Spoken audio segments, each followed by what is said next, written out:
Salam əzizlər, xoş gördük sizi. Bu günlər sizə də bir dənə gözəl ahəng oxuyacağam. Qarabağ təqdim eləyəcəyəm. Gülər üzünüzə. Mersi.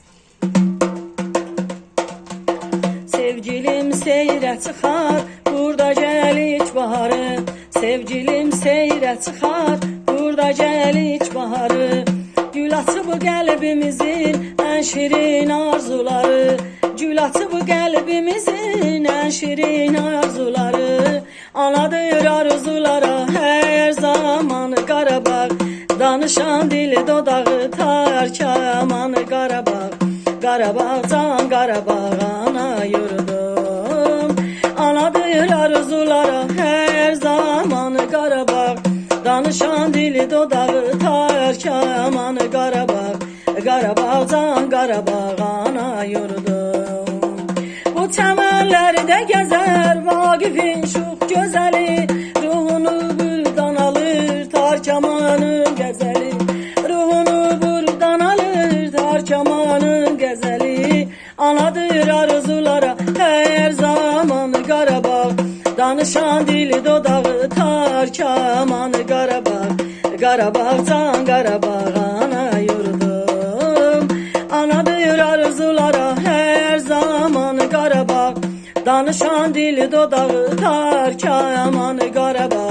Qarabağ can Qarabağ ana yurdum. Qarabağ can Qarabağ ana yurdum.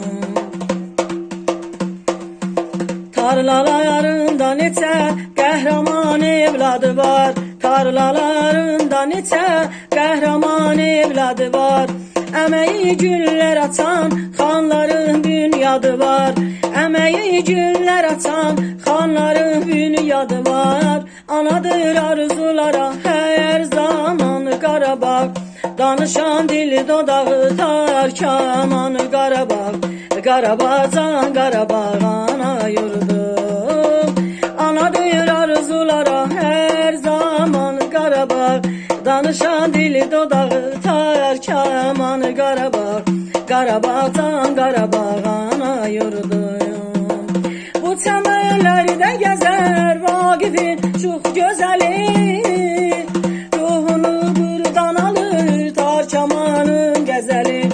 Ruhunu buradan alır tarkamanın qəzəli. Anadır arzulara hər zaman Qarabağ. Danışan dili dodağı tarkaman Qarabağ. Qarabağ can Qarabağ ana yurdum.